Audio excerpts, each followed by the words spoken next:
我成日都聽到人哋講咧話，哎呀呢個 Somador 我用咗㗎啦，冇咩效果啊，我用咗2支啊，我用咗2個月啦，都冇效嘅。咁其實呢啲朋友咧，我今日想問你3個問題。第一，你用嘅量係咪足夠咧？你嘅年紀、你嘅身體嘅狀況，你係咪用啱，係咪用夠量咧？你用嘅位置係咪正確嘅咧？咁我哋要用到呢個產品，用出好嘅效果出嚟。第一個大前提係用夠量，唔同嘅年紀、唔同嘅身體狀況，使用嘅量係唔一樣嘅。咁你係咪用得啱咧？第二個就係你使用嘅時間係咪一個週期，6到8個月為一個週期？咁你有冇用夠一個週期咧？如果你得2個月、3個月，你就話冇效果，咁會唔會講得太早咧？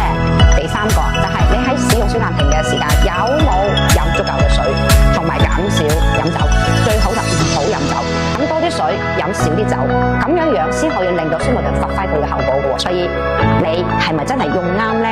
如果你發覺到你之前嘅使用方法可能唔係咁規範，唔係咁正確，咁你會唔會願意重新再俾一次機會俾自己，再俾一次機會俾 Somador，讓你嘅身體再嚟一次新嘅經歷咧？